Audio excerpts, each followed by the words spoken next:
Ladies and gentlemen, welcome back to Newsroom Nigeria. If you're joining us for the first time, go ahead and subscribe. Also tap the post notification bell so you deep dive conversations like this. Today, wow, Nigeria is in the middle of one of the most dramatic security and political shakeups we've seen under President Bola Tinubu's administration. We are going to take our time, yes. We are settling in for a full detailed journey to break down everything happening in the defense sector, in the security space, and inside Aso Rock itself. Because this story isn't just about Badaru resigning.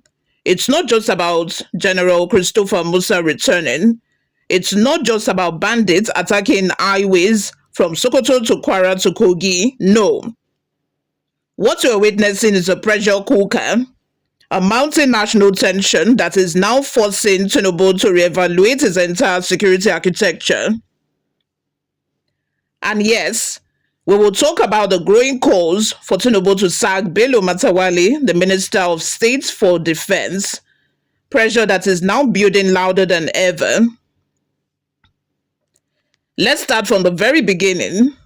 Late Monday night, Nigeria's Minister of Defence, Mohammed Badaru, sent in his resignation letter. Officially, it says it's for health reasons, medical advice, doctor's instructions. And to be fair, Badaru, a two-time former governor, has had one of the most difficult defense assignments in Nigeria's history. But the timing is what shocked the country, because right at the moment when banditry and mass abductions are spiking again, right when the northern states are facing some of the deadliest ambush in recent months, the defense minister drops his resignation. In the middle of a storm, the captain leaves the deck. Now, of course, Tinubu accepted the resignation. He praised him, thanked him, but almost immediately questions began flying across Abuja. On that same night, and this is where the story becomes truly interesting, retired Chief of Defence Staff General Christopher Musa arrived at the villa. Not quietly, no. He arrived at 7 p.m. straight into a closed-door meeting with the president. And according to Sahara reporters and the insider sources, Tinubu looked Musa in the eye and said, "You will succeed Badaru as defense minister." Ladies and gentlemen, this is a major shift. Think about it. Musa retired on October 24, 2025. Barely a month later, Tinubu picks him up again, this time in a civilian role. Why? Why Musa? Why now?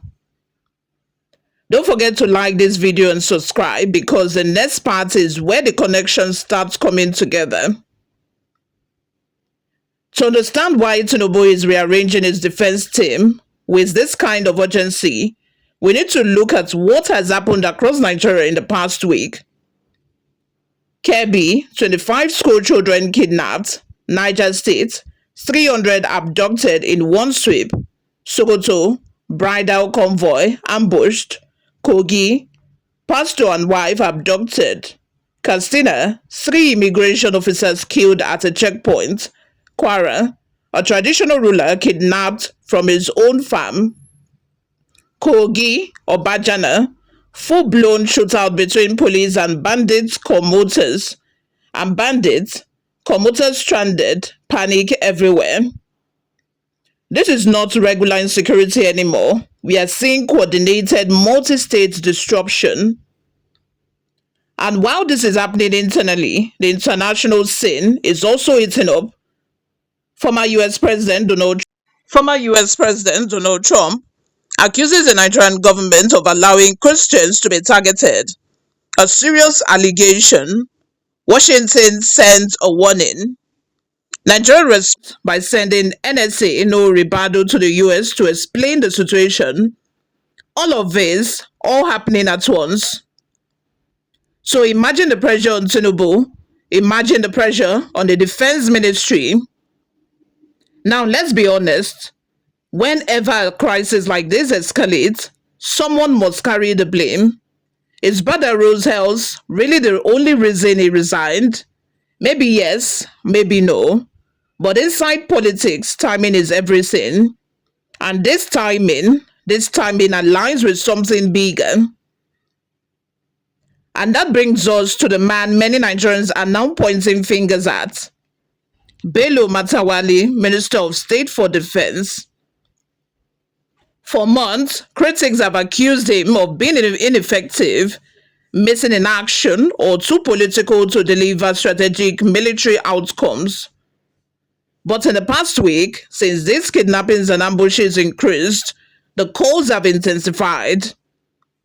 There are editorials, there are commentaries, there are whispers in the villa. There is talk that if Tinubu can let Badaru go, then Matawalle should follow. And that's not all. Some power players believe that bringing General Christopher Musa back, a man known for discipline, structure, and field experience, signals that Tinubu is preparing to overhaul more than just one position. Now let's zoom into the Kogi Obajano highway incident. That video, the one showing travelers hiding, crying for help, pleading, "Nigeria, please come and save us," tells you everything you need to know about how Nigerians feel right now. That road is one of the most important industrial corridors in the country. Dangote trucks dominate that route. Soldiers patrol it regularly, and yet bandits held it hostage for hours.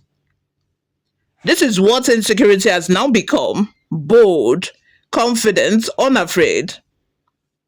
And in Kwara, we saw a dramatic twist. Vigilantes, not police, not soldiers, engaged the kidnappers of a Bayegon monarch in a gun battle inside Ekun Idaji forest. And according to sources, the monarch and 6 others escaped during the shootout. Let that sink in. Local vigilantes are now doing the work of elite units. That tells you where the state of security truly is.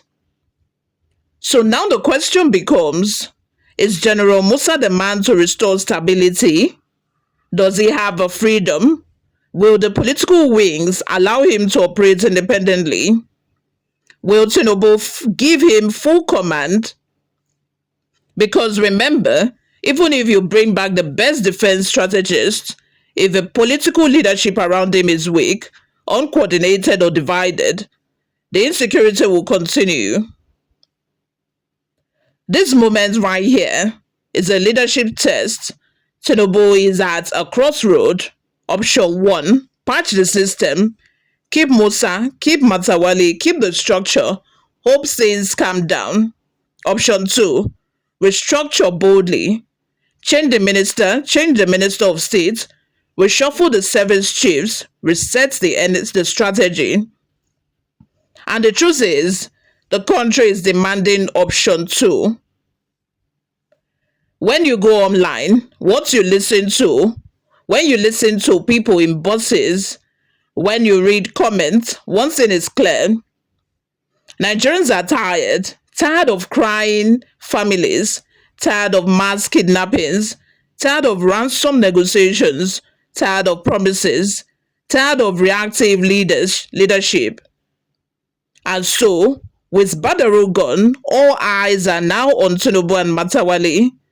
Will the president choose accountability over loyalty? As General Musa prepares to step into a civilian role, as the security crisis deepens, and as public pressure mounts, Nigeria stands on the edge of a major turning point. And in the coming days or weeks, we will know just how willing Tinubu is to reorganize the system that is currently failing millions. This story isn't over yet. In fact, it's just beginning. If you've stayed through with me in this deep analysis, don't forget to like the video, drop your thoughts on the comments, subscribe for more analysis as well. Because in a country like Nigeria, every headline tells a bigger story, and we'll be here to uncover it all, one layer at a time. My name is my name remains Zuluayomi Temlula, and I will see you all in my next video. Bye for now.